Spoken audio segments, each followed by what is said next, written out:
Hello friends, मैं नवीन आपका NJ education अड्डा पे स्वागत करता हूँ। फ्रेंड, आज 13 मई है और आज की अपनी इस वीडियो में आज की हमारी जितनी भी इंपॉर्टेंट करंट अफेयर्स है उसको कवर करेंगे। साथ ही साथ उससे जुड़े जितने भी इंपॉर्टेंट फैक्ट होंगे उसको भी जानेंगे। तो चलिए फ्रेंड्स, हम आज के अपना सेशन स्टार्ट करते हैं। तो पहला हमारा आता है जो आज की करंट अफेयर्स, वो है अंतर्राष्ट्रीय नर्स दिवस। तो अंतर्राष्ट्रीय नर्स दिवस कब मनाया जाता है? तो ये आपका जो है 12 मई को मनाया जाता है। यानी 12 मई हमारा होता है अंतर्राष्ट्रीय नर्स दिवस, इंटरनेशनल नर्स डे।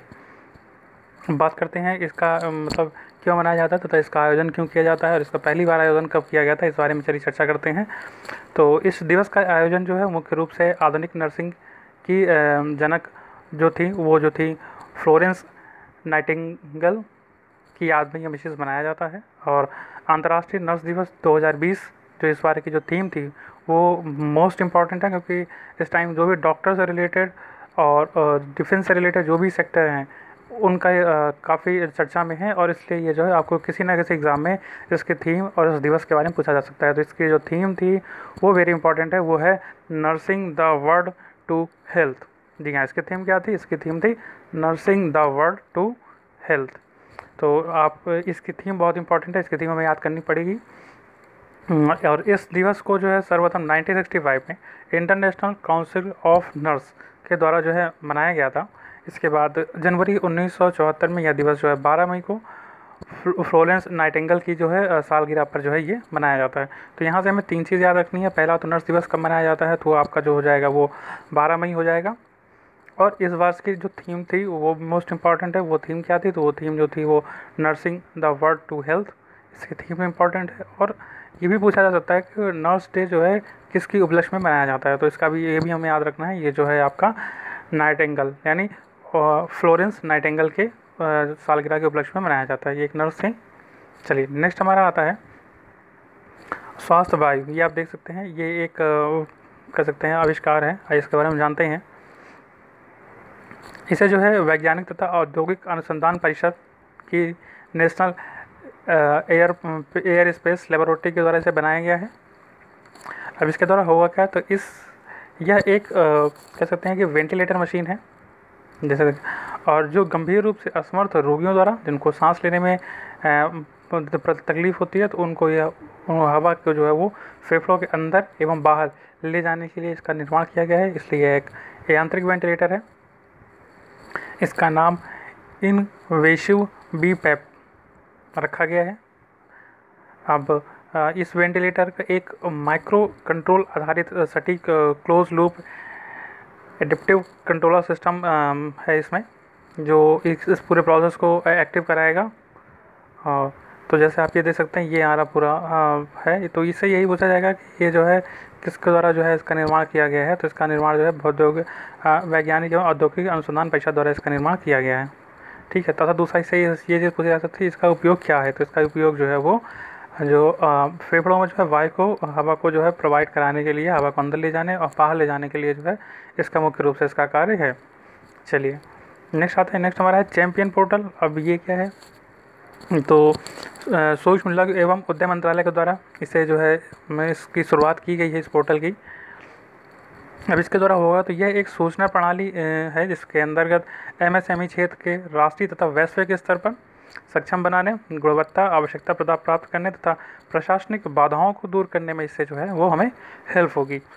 अब बात करते हैं इस पोर्टल के बारे में। तो इस पोर्टल के माध्यम से जो है एमएसएमई क्षेत्र से संबंधित समस्त जानकारियाँ एक स्थान पर उपलब्ध कराई जाएंगी। और यह जो है नियंत्रण कक्ष सह प्रबंधन सूचना प्रणाली, जिसे हम जैसे टेलीफोन, इंटरनेट, वीडियो कॉन्फ्रेंसिंग और सूचना संचार यानी आईसीटी के अलावा आर्टिफिशियल इंटेलिजेंस, डेटा एनालिसिस और मशीन लर्निंग द्वारा इसे सक्षम बनाया गया है। अर्थात इसमें ये सभी चीज़ें जो हैं इसमें जो है इन्वॉल्व हैं। अर्थात यहाँ से जो है हमें हर एक चीज़ की जो है जो भी हमारे एमएसएमई सेक्टर यानी लघु उद्योग से संबंधित जो भी हमें नॉलेज होनी प्रोवाइड जो चाहिए हमें वो यहाँ से प्रोवाइड कराई जाएगी। चलिए नेक्स्ट आते हैं। नेक्स्ट हमारा है भरोसा हेल्पलाइन। अब ये क्या है? तो देखिए इसके द्वारा बनाया गया, तो ये केंद्रीय मानव संसाधन एवं विकास मंत्रालय द्वारा इसे बनाया गया है। अब इसमें होगा क्या? तो पहले हम बात करते हैं केंद्रीय मानव संसाधन विकास मंत्री हैं कौन? तो ये रमेश पोखरियाल निशंक जी इसके जो है मंत्री हैं। अब हम बात करते हैं कि ये कार्य क्या होगा। तो इसका जो है उड़ीसा केंद्रीय विद्यालय के भरोसा नामक एक हेल्पलाइन नंबर, जिसका नंबर है 08046801010, इसका जो है शुभारंभ किया गया है। जिसका उद्देश्य क्या होगा, तो इसका उद्देश्य है कोविड-19 महामारी के कठिन समय के दौरान छात्र समुदायों की परेशानियों को दूर करना। तो इसका जो मुख्य उद्देश्य क्या है, जो भी हमारे इस समय जो भी स्टूडेंट है, जो भी उनकी प्रॉब्लम है, उसको दूर करने के लिए जो है ये भरोसा हेल्प लाइन नंबर जो है जारी किया गया है। तो ये ज़्यादातर ये सभी जो है सीबीएसई बोर्ड वाले लोगों के लिए यहाँ कह सकते हैं, उनके लिए ये है। इसे कहाँ, और यहाँ से दूसरा क्वेश्चन बनेगा, इसे किसने बनाया है, तो इसे जो है उड़ीसा केंद्रीय विश्वविद्यालय ने जो है बनाया है। अब इसको 3 ऑप्शन भी प्रोवाइड करा सकता है, उड़ीसा केंद्रीय विश्वविद्यालय, नवोदय विश्वविद्यालय या उड़ीसा राज्य सरकार। तो इसका जो हमें सही हमें इसको टू द पॉइंट याद रखना है, तो इसका जो हो जाएगा आपका वो उड़ीसा केंद्रीय विद्यालय। चलिए नेक्स्ट आते हैं। नेक्स्ट अभी अटल पेंशन योजना चर्चा में आई है। क्यों आई है, क्योंकि इसने अपने जो है 5 वर्ष पूरे कर लिए हैं। तो कोई भी चीज़ अगर 5 वर्ष पूरे करती है तो एक कह सकते हैं कि एक चर्चा का विषय हो जाता है, इसलिए ये योजना जो है इस समय चर्चा में है। भारत सरकार की प्रमुख सामाजिक योजनाओं में जो अटल पेंशन योजना है, इसने अपना सफल 5 वर्ष का जो है वो पूर्ण कर लिया है। और इस योजना की शुरुआत जो है वो कब हुई थी, तो 9 मई 2015 को इसकी शुरुआत की गई थी। यह योजना विशेष रूप से जो असंगठित क्षेत्र के श्रमिक पर केंद्रित है। अटल पेंशन योजना में सम्मिलित होने के लिए न्यूनतम एज जो है वो 18 वर्ष और अधिकतम आयु जो है वो 40 वर्ष है। तो अटल पेंशन योजना का संबंध किससे है, तो जो भी श्रमिक वर्ग हैं ना, उनको पेंशन प्रोवाइड कराने के लिए, उनके आगे की जो कह सकते हैं कि जो प्लानिंग है उसको बेहतर करने के लिए इसका जो है शुभारंभ किया गया था। तो इसके लिए हमें यहाँ से जो 2 चीज़ें हमें याद रखनी है वो ये है कि इसका प्रारंभ कब हुआ था। तो अटल पेंशन योजना जो है 9 मई 2015 को इसकी स्थापना की गई थी। और ये जो है इसमें जो आयु है कितने से कितने वर्ष तक के लिए इसको प्रोवाइड कराई जाती है, तो ये जो है 18 से जो है 40 वर्ष के लिए जो है ये पेंशन योजना जो है वो प्रोवाइड कराई जाती है। चलिए नेक्स्ट हमारा आता है गांधी शांति पुरस्कार भी चर्चा में था। तो ये क्यों चर्चा में आया है, क्योंकि इसमें जो है इस समय इसके और पहले तो इस समय कोविड-19 चल रहा है, तो इसलिए इसमें जो है जो लोगों की जो सूची है उसको ऑनलाइन मांगा जा रहा है। तो इसलिए जो है ये पुरस्कार जो है चर्चित में है। तो अब इस पुरस्कार के बारे में जानते हैं, आखिर इस पुरस्कार किस क्षेत्र में दिया जाता है, क्यों दिया जाता है। तो यह पुरस्कार जो है वो अहिंसा और गांधीवादी तरीकों के माध्यम से लाए गए सामाजिक, आर्थिक और राजनीतिक परिवर्तन के लिए इसको जो है प्रदान किया जाता है। और इस पुरस्कार के साथ ही जो है क्या प्रोवाइड किया जाता है, तो इस पुरस्कार के साथ ही जो है 1 करोड़ रुपए की राशि और प्रशस्ति पत्र जो है वो हमें उन लोगों को प्रोवाइड कराया जाता है जिनको ये पुरस्कार प्रदान किया जाता है। अब बात करते हैं इस पुरस्कार की आगे शुरुआत कब हुई थी। तो जी इस पुरस्कार की शुरुआत जो है 1995 यानी 1995 में इसकी पुरस्कार की गई थी। तब से ये लगातार जो है ये अपने पराकाष्ठा पे है और ये अपने सभी को जो है ये चीज़ें प्रोवाइड कराई जा रही हैं रेगुलर बेस पे। अब नेक्स्ट आता है कोविड कवच एलिशा। अब ये क्या है, तो आइए इसके बारे में जानते हैं। तो ये पहली बात, इसको बनाया किसने है, तो इसको जो है भारतीय आयुर्विज्ञान अनुसंधान परिषद और राष्ट्रीय विषाणु विज्ञान परिषद के द्वारा जो है, संस्थान के द्वारा जो है ये कवच जो है कोविड-19 कवच जो है इसको बनाया गया है। अब बात करते हैं करेगा क्या।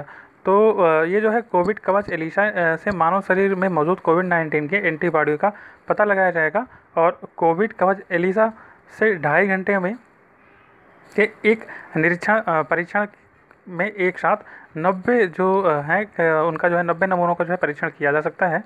साथ ही एलिशा परीक्षण जिला स्तर पर भी आसानी से संभव है। कोविड कवच एलिशा के परीक्षण है तो जो मुंबई के 2 शहरों को जो है इसमें चुना गया है। और इस परीक्षण के दौरान जो है कोविड कवच एलिशा में जो है उच्च संवेदनशीलता और विशिष्टता जो है वो पाई गई है।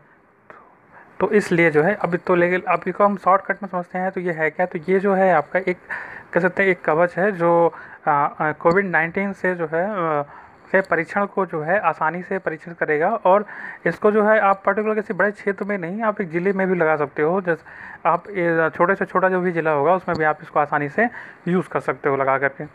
चलिए नेक्स्ट हमारा आता है बैड बैंक की सिफारिश। अभी जो है ये चर्चा में आया है, तो क्यों आया है, ये बिजनेस स्टैंडर्ड में था और ये इसलिए आया है क्योंकि इसमें अभी भारतीय बैंक संघ है जो इंडियन बैंक एसोसिएशन IBA ने वित्त मंत्रालय को जो है एक शक्त पैनल की अनुशंसा की है जिसमें उन्होंने बैड बैंक का निर्माण करने की जो है सिफारिश की है। अब हमें यहाँ बात समझनी है कि बैड बैंक होता क्या है। तो बैड बैंक जो होता है वो एक आर्थिक अवधारणा है, यानी इकोनॉमिक थॉट है जिसके अंतर्गत ये होता है कि यानी कुछ संकट के समय जो है जो भी बैंक घाटे में चल रही हैं तो उन बैंकों के द्वारा जो है देयताओं को जो एक नए बैंक को स्थानांतरित कर दिया जाता है। मतलब जो भी बैंक घाटे में है तो वो बैंक जो है अपने उनके जो देयताएं हैं जिनको जो है उससे कुछ पैसे वगैरह देने हैं उनको जो है किसी दूसरे बैंक में जो है शिफ्ट कर दिया जाता है। तो ये हो जाता है हमारा बैड बैंक। तो यहाँ जो यूपीपीसीएस और यूपीएससी के अकॉर्डिंग इंपॉर्टेंट है तो वो यही है कि बैड बैंक क्या है ना, क्योंकि जो भी चीज़ चर्चा ये एक शब्द है तो इसके बारे में पूछा जा सकता है। तो फ्रेंड ये रही हमारी आज की वीडियो। आशा करता हूँ आपको वीडियो पसंद आई होगी। अगर आपको ये वीडियो पसंद आती है तो हमारे चैनल को प्लीज़ सब्सक्राइब कर दें, बेल नोटिफिकेशन को ऑन कर दें।